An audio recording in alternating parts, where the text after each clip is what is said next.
வணக்கம். மூட்டு வலிகளுக்கான பதிவு. படுக்கும்போது கால்களை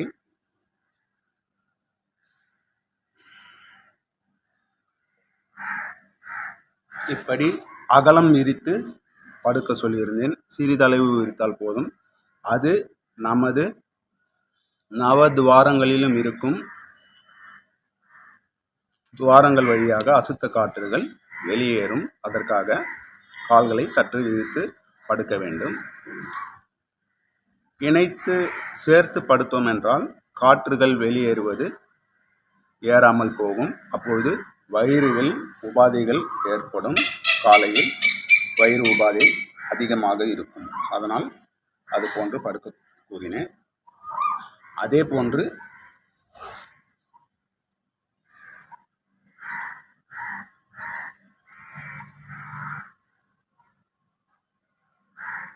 இப்படி படுக்கும்போது கால்களை மேலாக போட்டு படுப்பதனால்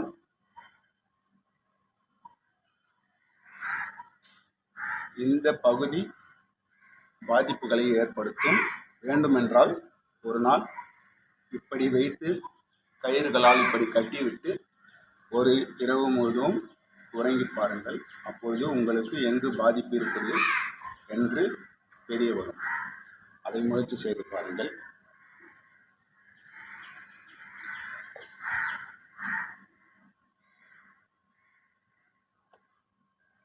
பிறகு அனைவரும் கூறுவார்கள் இப்படி படுக்க சொல்லி. இப்படி படுக்கும்போது கைகளில் தலையை வைக்காதீர்கள். இந்த பகுதி தேய்மானமாகும். சாதாரணமாக தலைகாணி வைத்து படுக்கலாம், அல்லது இப்படி வைத்துக் கொள்ளுங்கள். இப்படி படுக்கலாம். ஆனால் இப்படி சாய்ந்து படுக்கக்கூடாது. இப்படி படுப்பதனால் இந்த முட்டிகள் தேய்மானம் அடையும்.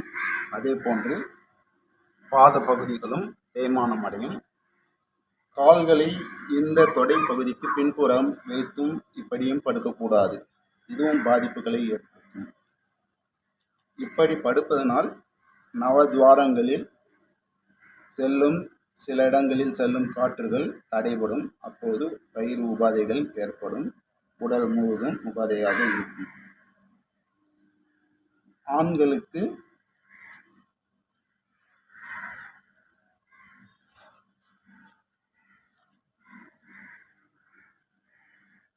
பால்கள் இடையில் மாட்டிக்கொள்வதால் தம்பி 30 முதல் 40% கோபமாக இருப்பான்.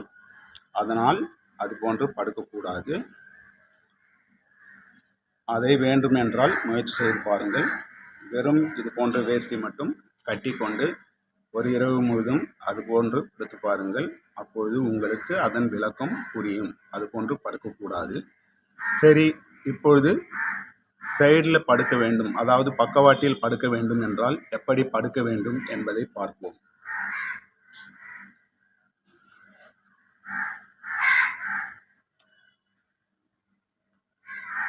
இப்படி படுத்துக்கொண்டு இந்த கால்களுக்கு மேல் கால்கள் முன்புறமாக வர வேண்டும். இப்படி படுத்து கொள்ளலாம்.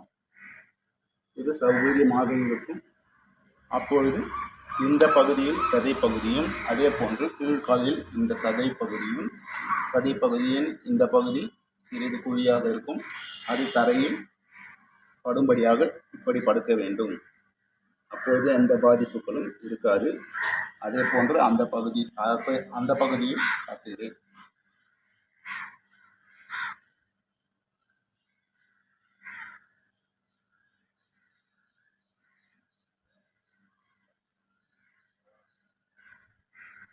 பக்கவாட்டில் படுப்பவர்கள் இது போன்று படுத்து கொள்ளுங்கள். பிறகு நாம் சாலைகளில் வண்டிகளில் செல்லும்போது இது போன்று வேஷ்டி அல்லது லுங்கிகளை கட்டி செல்லுகிறோம். அல்லது முக்கால் டவுசர், அதாவது பெண்கள் அணிவார்கள் முக்கால் பேண்ட்டு என்று, அது போன்று உடைகளை அணியும் போது இந்த இடம் கால்கள் லாக் ஆகும். வண்டிகளில் அமர்ந்து செல்லும் போது லாக் ஆகும். அப்பொழுது முட்டிகள் பாதிப்பு ஏற்படும். வேஷ்டி லுங்கி கட்டி சென்றாலும், அது போன்று முக்கா பேண்ட்டு அணிந்து சென்றாலும் இந்த இடம் பாதிப்பு ஏற்படும். பேண்ட்டு ஷார்ட்ஸ் அது போன்று இருந்தால் முட்டிக்கு மேல் அணியலாம். அதே போன்று லுங்கிகளும் முட்டிக்கு மேல் எடுத்து விடுங்கள். அப்பொழுது அந்த பாதிப்புகளை தவிர்த்து கொள்ளலாம். பிறகு டைல்ஸ்களில் நடக்கும்போது, அதாவது தரைகளில் நடக்கும்போது கால்கள் ஸ்லிப் ஆகாமல் பார்த்து கொள்ள வேண்டும். ஒரு காலில் முழு வெயிட்டுகளையும் கொடுத்து இப்படி திரும்புவதெல்லாம் செய்யக்கூடாது. அது பாதங்களை பாதிப்பு ஏற்படுத்தும்.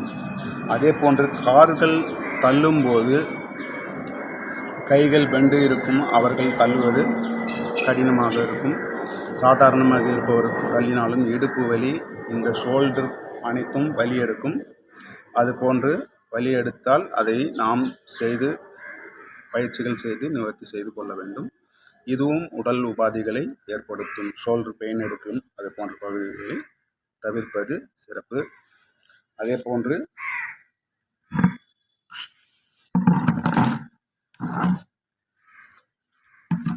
இப்பொழுது குளிக்கும்போது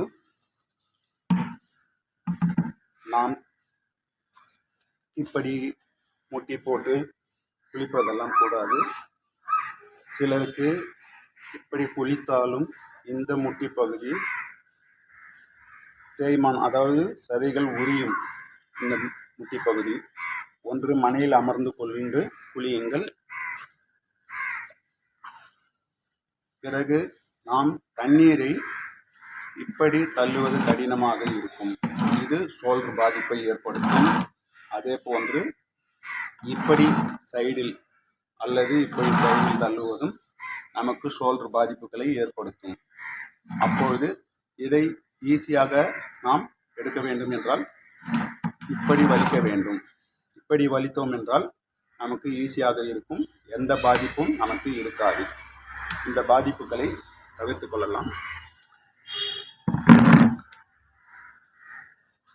பிறகு நமக்கு எந்த ஒரு பயிற்சி செய்தாலும் நமக்கு மடிப்புகள் 2-3 மடிப்புகளாக வர வேண்டும்.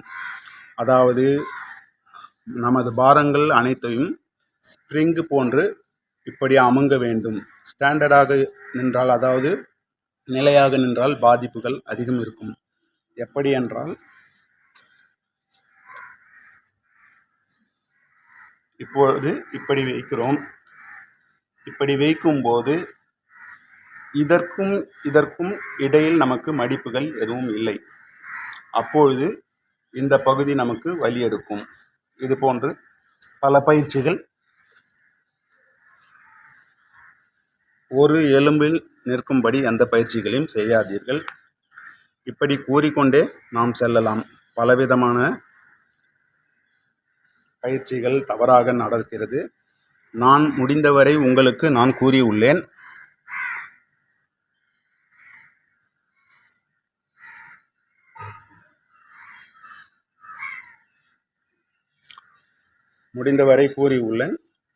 இனி அடுத்து சில பயிற்சிகள் வரும்போது அவ்வப்பொழுது என்னென்ன எனக்கு தெரியுமோ அதை கூறுகிறேன். இப்பொழுது நான் கூறியதை வைத்தே நீங்கள் ஆயிரக்கணக்கான விஷயங்களை நீங்கள் முயற்சி செய்து வரும் விபத்துக்களை தவிர்த்து கொள்ளலாம். அதே மாதிரி மோட்டார் பகுதி அல்லது இடுக்கான பகுதிகளில் செல்லும்போது முட்டிகள் எங்கேனும் இடித்து கொண்டு பலமாக வலி எடுக்க ஆரம்பிக்கும். யோகா போன்று செய்பவர்கள் மற்றும் லேசான வேலைகள் செய்பவர்களுக்கு வேதனைகள் அதிகமாக இருக்கும். பலமான வெயிட் தூக்கும் வேலை செய்பவர்களுக்கு அந்த அளவு இருக்காது. உடற்பயிற்சி செய்பவர்களுக்கு வேதனைகள் குறைவாக இருக்கும். அது போன்ற பகுதிகளில் செல்லும்போது பார்த்து செல்வது சிறப்பு. அதே போன்று இருசக்கர வாகனங்களில் நாம் செல்லும்போது வண்டியை விட்டு ஏறும்போது இறங்கும்போது இந்த பாத பகுதி ஸ்லிப் ஆவதற்கான வாய்ப்புகள் இருக்கிறது. அதையும் பார்த்து ஏறி இறங்க வேண்டும். அதே போன்று சாலைகளில் வண்டியை நாம் நிறுத்தி முன்புறமாக நவுத்தும் போதும் பின்புறமாக நவுத்தும் போதும் நமக்கு அப்பொழுது கால் பாதங்களிலும் முட்டிகளிலும் சுளுக்கு, அதாவது முட்டிகள் ஸ்லிப் ஆவதற்கான வாய்ப்புகளும் உண்டு. சுளுக்கு பிடிப்பதற்கான வாய்ப்புகளும் உண்டு. அது போன்ற சமயங்களில் இறங்கி வண்டிகளை முன்புறமாகவும் பின்புறமாகவும் தள்ளிக்கொள்வது சிறப்பு. என்னால் முடிந்தவரை பல விஷயங்களை உங்களுடன் பகிர்ந்து உள்ளேன். இது நான் கூறியது அனைத்தும் முட்டி வலிகள் எதனால் வருகிறது, வலிகள் வராமல் இருப்பதற்கு நான் கூறிய முறைகளை தவிர்த்தால் வலிகள் வராமல் சிறப்பாக இருக்கலாம். இனி வலிகள் வந்தவர்கள் வலிகளை நிவர்த்தி செய்வது எப்படி என்பதை அடுத்த பதிவில் பார்ப்போம். வணக்கம்.